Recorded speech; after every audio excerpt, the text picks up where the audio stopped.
সর্বপ্রথম যে পাপের কারণে আল্লাহর গজব, আসমানের বালা, জমিনের বালা নেমে আসে, তার নাম হলো শিরক। তার পুরো বিশ্বের বড় বড় যে বস্তুবাদী শহরগুলো আছে সবগুলোর বেশিরভাগই শিরকে নিমজ্জিত আছে। এই শিরক শুধুমাত্র আল্লাহ ছাড়া মূর্তি পূজা করাই শিরক নয়, শুধুমাত্র আল্লাহ ছাড়া চন্দ্র সূর্য গ্রহ নক্ষত্রের পূজা করাই শিরক নয়, শুধুমাত্র এই আল্লাহর সন্তান আছে এই ঘোষণা দেওয়ার নামই শিরক নয়। আমরা আমাদের শহরগুলোর মধ্যে আল্লাহ পাকের হালালকে হারাম করে নিয়েছি, হারামকে হালাল করে নিয়েছি। এটাও একটা শিরক, এটা একটা কুফর। এই শিরকের মধ্যে আমাদের পুরো ঢাকা শহর ডুবে গেছে অলরেডি। আমরা আল্লাহ পাকের হালালকে হারাম করে নিচ্ছি, আল্লাহর হালালগুলো হারাম করছি, হারামগুলো হালাল করছি। আমরা মনে করি যে অমুসলিমরাই মনে হয় শিরক করে, অথচ এখন মুসলিমদের মধ্যে বহু মানুষ কবর পূজা করছে, কবরে গিয়ে সেজদা করে। তার ধারণা কবরের শায়িত মানুষ তাকে ভালো মন্দ দিতে পারে। কবরের শায়িত মানুষ কি আমার কল্যাণ অকল্যাণ করতে পারবে? আমরা জানি যে নবী মুহাম্মদ সাল্লাল্লাহু আলাইহি ওয়াসাল্লাম সুপারিশ করবেন, ঠিক আছে? তার সুপারিশে কবিরা গুনাহগার ব্যক্তিরা জাহান্নাম থেকে বের হয়ে আবার জান্নাতে যাবে ইনশাআল্লাহ।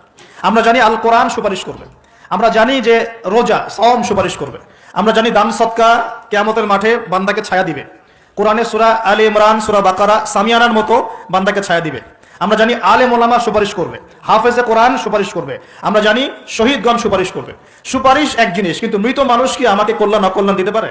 তো মুসলিমদের মধ্যে বহু মানুষ এখন কবর পূজা করছে না। এই শিরকটা কি ঢাকার মতো বড় বড় শহরগুলোতে নাই? বাংলাদেশে নাই? কোন কোন ক্ষেত্রে এরকম কবর পূজারীরা নিজেদের নাম দিয়ে দিয়েছে ওরা সুন্নি, নিজে করছে কবর পূজা, নাম দিয়ে রেখেছে আমি সুন্নি। এই টাইটেলটা পবিত্র টাইটেল। সুন্নি মানে কি? যে সুন্নতের অনুসরণ করে। সুন্নি মানে কি? যে নবীর সুন্নতের অনুসরণ করে। একটা দলিল দেখেন তো, নবী সাল্লাল্লাহু আলাইহি ওয়াসাল্লাম কারো কবরে সেজদা দিয়েছেন? সাহাবীগণ কারো কবরে সেজদা দিয়েছেন? সাহাবীগণ কোন মৃত মানুষের কাছে দোয়া করেছে? তাহলে এই কাজগুলো কি শিরক হচ্ছে না?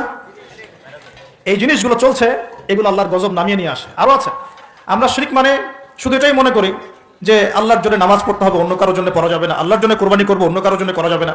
কিন্তু আমরা এখন কি করছি জানেন? আমরা রাজনীতি, অর্থনীতি, এমনকি শিক্ষানীতির মধ্যেও শিরকি আকীদা ঢুকিয়ে দিয়েছি।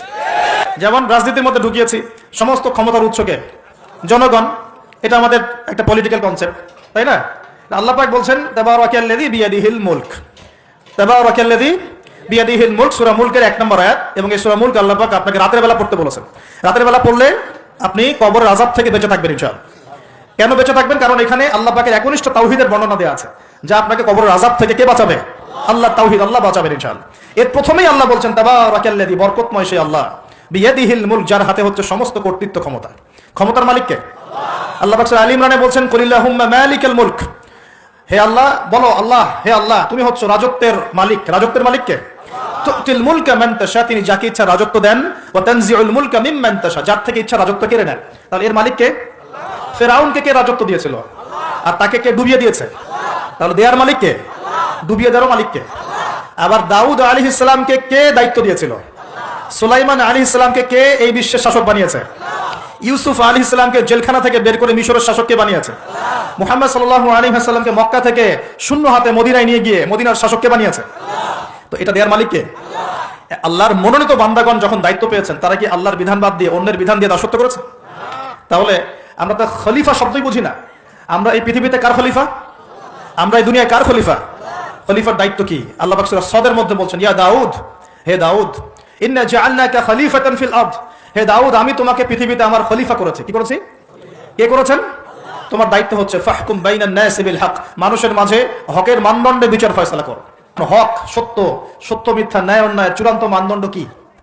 আমার নিজের মন গড়া যুক্তি, বিজ্ঞান, দর্শন, নাকি আল্লাহ পাকের ওহী? কোনটা? এখন আল্লাহ পাকের ওহী দিয়ে বিশ্বের কতগুলো রাষ্ট্র পরিচালিত হচ্ছে হিসাব করে দেখেন। তাহলে এটা বৈশ্বিক শিরক চলছে না? সারা বিশ্বে এখন বৈশ্বিক শিরক চলছে। যখন এই শিরকগুলো বেশি বেড়ে যাবে, যেটা বেড়ে গেছে, তখন আল্লাহ রাব্বুল আলামিন আসমানের গজব নামাবেন, জমিনের গজব নামাবেন। যখন নূহ আলাইহিস সালামের কওম শিরক করা শুরু করেছিল, আল্লাহ পাক প্লাবন দিয়ে ধ্বংস করে দিয়েছিলেন। আস্তে আস্তে সেদিকেই বিশ্ব যাচ্ছে। আল্লাহ পাক এই বিশ্ববাসীর মধ্যে একটা বড় অংশকে অচিরে ধ্বংস করে দিবেন। আমরা অর্থনীতির মধ্যেও শিরক করছি। কেমন শিরক করছি? আল্লাহ পাক হালাল অর্থনীতি দিয়েছেন, ইসলামিক অর্থনীতি। এখানে হালাল করেছেন ব্যবসা, এখানে হালাল করেছেন যাকাত, সাদাকা, সাদাকাতুল ফিতর, কৃষিভিত্তিক অর্থনীতি, এক্সপোর্ট ইম্পোর্ট, মানে সুদ রিবা বাদ দিয়ে যা কিছু আছে সব বৈধ। রিবা, ঘুষ, দুর্নীতি, প্রতারণা বাদ দিয়ে যা কিছু আছে সবই বৈধ, আল্লাহ পাক বৈধ করেছেন। পুরো বিশ্বের ব্যাংকিং সিস্টেম চলছে সুদের মধ্য দিয়ে। সারা বিশ্বে আল্লাহর দেওয়া অর্থনীতি বাদ দিয়ে মানুষের অর্থনীতি চলছে না? এটা শিরক না কুফর? নাকি তাওহীদ সুন্নাত? কোনটা? এটা শিরক কুফর না? যখন আল্লাহ পাকের হালালকে আপনি হারাম করে নেবেন, আল্লাহর হারামকে হালাল করে নেবেন, যেন রাখবেন যেটা একটা শিরকি আকীদা, একটা কুফরি আকীদা। এটা কাজ করা হচ্ছে।